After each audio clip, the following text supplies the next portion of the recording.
विचारा देवाला की मला एवढा गोड आवाज जर नसता दिला, माझ्या गावाकडे घेऊन गेलो बरं मी यांना आता 15 दिवसापूर्वी, 8 दिवस संपत महाराज आमच्या गाव, हे आता सोनू आहे गावाकडे आमच्या.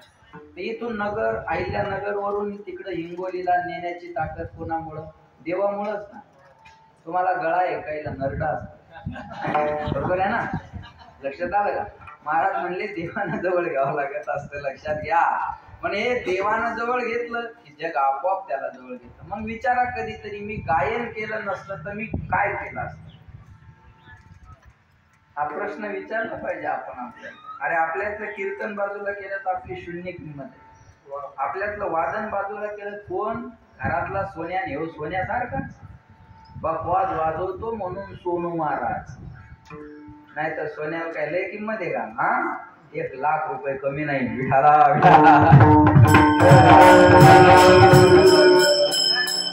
कधीतरी आपलं जीवन हे तपासून पहा. गुरुजींच्या जीवनातली साधना बाजूला केली तर ती नुसती गुरुजी आहे. कळलं माझं बोल? त्यांच्या जीवनाला किंमत आहे त्या साधनेमुळे आहे, आणि त्या साधनेचा आशीर्वाद तुम्हाला आहे.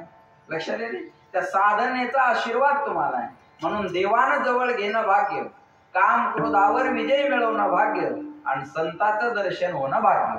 उजळले भाग्य आता. का भाग्य उजळलं? आता म्हणजे आता हा वर्तमान काळ वाचक शब्द आहे. एखादी गोष्ट सांगून पूर्ण झाली, पुढच्या गोष्टीला सांगायला सुरुवात करायची की मध्ये आता शब्द असतो.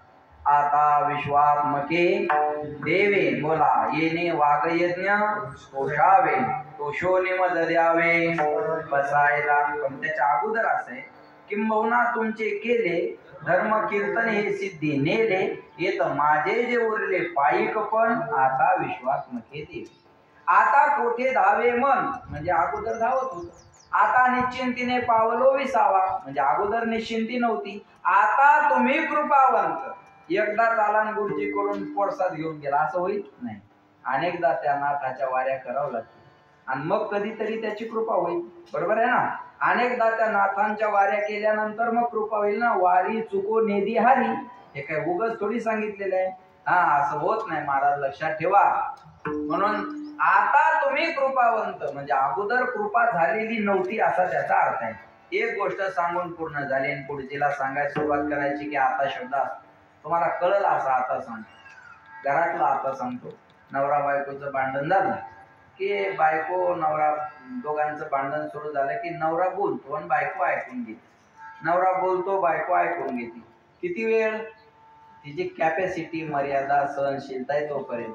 आणि कॅपॅसिटी सहनशीलता मर्यादा संपली की म्हणते आता. सगळ्यांना अनुभव आहे, एकट्यावर का आणता? बोला आता बास, मी आहे म्हणून बरं आहे, नाही ते कधी पळून गेली असते.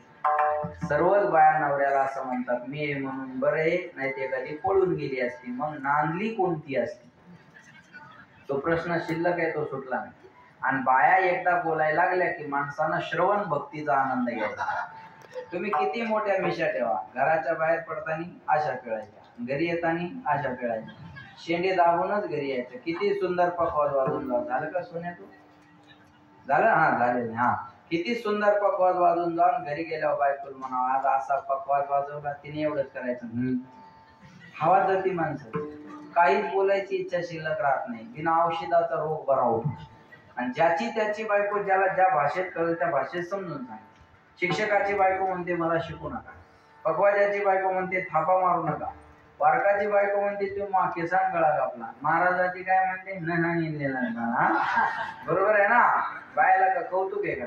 अजिबात नाही. एकान बारीक कटिंग केली बायको कौतुकान म्हणे का आजी कटिंग बारीक केल्यामुळे मी जरा तरुणच दिसायला नाही का? बायको म्हणे चप्पी करून यायची ना, मग बाळा त्यातले दिसला असतात. तिला काय कौतुक आहे सांगा? आपलं बोलणं बंद झालं, तिच्या बोलण्याला सुरुवात झाली की मध्ये आता शब्द.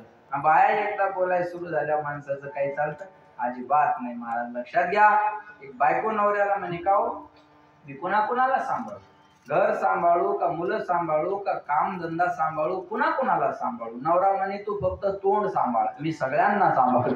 पण ती सांभाळणार नाही महाराज. तिनं एकदा बोलायला सुरू झालं की आपलं बोलणं बंद. तिचं बोलण्याला सुरुवात झाली ना आपलं बंद झालं की मध्ये कोणता शब्द? आता बोला ना. कोणता?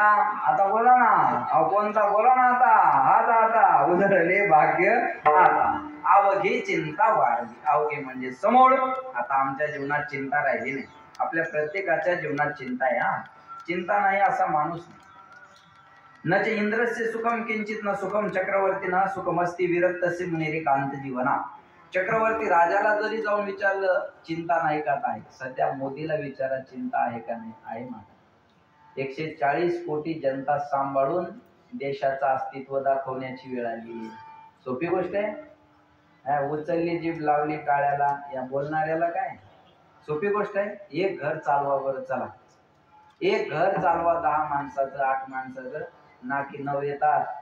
त्याला 140 कोटी जनता सांभाळायची, देशाचं अस्तित्व निर्माण करायचं. Not a joke. त्याला दैवी शक्ती लागत असते. आपल्या लोकांना दमच नाही. तर पहिलगामचा हल्ला सुरू झाला की झाल्या मोदीच्या विरोधात पोस्ट सुरू. एखादे म्हणायचे टाका त्याच्यावर बाम. आता का झेंडू बाम आहे का काय. अरे ते काही एवढी सोपी. तू अगोदर बॉम्ब म्हणायचं तर नीट शिक. तुला अजून बॉम्ब म्हणाय येत नाही. तू टाका त्याच्यावर बाम. आपण त्याच्यावर बाम लागल्यावर ते का पिढी फेकणार आहेत का. कालच्या मिसाईल पाहिल्या ना आपण. ही सोपी गोष्ट असते. युद्ध म्हणजे एवढे सोपे. अरे त्याला नियोजन लागतं, पद्धत लागते, सगळ्या गोष्टी लागतात. एवढं सोपं नाही मा. हे बघा, जो मेहनत करता है उसे गलती होती है. निकम्मों की जिंदगी दूसरों की गलती खोजने में बीत जाती है. ज्याला मेहनत करायची नाही त्याचं आयुष्य चुका काढण्यात जातं. चुका काढणारे कशात काढत नाही. आता हे एवढा बंगला बांधला काका तुम्ही, याच्यात काय चूक काढणार नाही माणसं. याच्यात चूक काढणार नाही. तुम्ही बोलवा वास्तू शांतीला. आज बघा वास्तू शांतीला आले का आपलं काम काय बोला जेवण करायचं, प्रसाद घ्यायचा आणि काय म्हणायचं छान झालं हो काका बंगला. जेवण करा, छान बंगला झाला म्हणा, निघून जा. जेवण करत नाही आणि कौतुक करत नाही. इथं जाऊन शांत. पीओपी जमली नाही, फरशीच बरोबर नाही, कलरच काऊन गेला नाही, फर्निचरच काऊन केलं नाही. तुझ्या संडासच्या दरवाजाला बादली लावावं लागते. तेवढी कडीची तर व्यवस्था करून घे ना. याच्या पीओपीचा आपण पाहून घेऊ पुन्हा. एखाद्यानं चांगली 4 व्हीलर गाडी घेतली, आपल्याला पेढे खाय बोलवलं. आपलं काम काय पेढा खायचा आणि काय म्हणायचं छान घेतली हो गाडी. आज तुम्ही गाडी घेतली तर आमची हातभर छाती फुगली. आमच्या शेजाऱ्याकडे गाडी आली म्हणजे आमच्याकडे झाली. एखाद्या दिवशी आजारी पडलो तर तुमची गाडी घेऊन आम्हाला जाता येईल ना. कौतुक करा, पेढे खा, निघून जा. कौतुकही करत नाही, पेढे खात नाही. 4 माणसं कोपऱ्यात घेत आणि चर्चा करता हप्त्यावर घेतली असेल. अरे हप्त्यावर घेऊ दे नाही तर सप्त्यावर घेऊ दे. तुला प्रॉब्लेम काय. देणारे द्यायला लागले, करणारे करायला लागले. तुझ्या पोटात गोळा उठायचं काही काम आहे का. काहीच नाही ना महाराज. आणि चुका काढायच्या म्हणल्यावर कशात निघत नाही. बोल कशातही निघतात ना. त्या शिंदे साहेबांनी एसट्या फुगट केल्या. 75 वर्षाच्या पुढे महिला पुरुषांना एसट्या फुगट. आणि त्या एका महिन्यात बाया 10-10 वर्षांनी मोठ्या झाल्या. नाही कळलं का तुम्हाला. कळलं ना. केलंच तर कळणार काऊन नाही. वय वाढून घेतलं यांनी. 65चं 75 केलं. आणि ते कार्डावरचं वय वाढवणं सोपं आहे गुरुजी. तोंडावरचं कसं वाढवणार. म्हणजे एसटीत बसल्यावर मजा येते. तो कंडक्टर त्या कार्डाकडे पाहतो, त्या बाईकडे पाहतो आणि असं करतो. खरं आहे तिला कळतं आता हे खोटं आहे. ती त्याच्या वजन टाकते. थोबाडाकडे काय पाहिला. अधिकारी येडाय का यार. बापाची एसटी असल्यावर करायला लागला. कामाला येतं काम करावं. 75ला फुकट येण्याचा भाग. एसटीचा फुकटचा प्रवास सुरू झाला याचा त्या लालपरीचा. एसटी लालपरी म्हणतात. ही परी त्या लालपरीत फुकट फिरू लागली. पण या परीला काय माहित पुन्हा एक योजना येणार आहे. आणि लोकसभेच्या अगोदर आणखी एक योजना आली. कोणती लाडकी बहीण. आणि तिची वय मर्यादा 75 वरून पुन्हा खाली कितीवर आणली 65 वर केले कर्म झाले त्याचे भोगाले.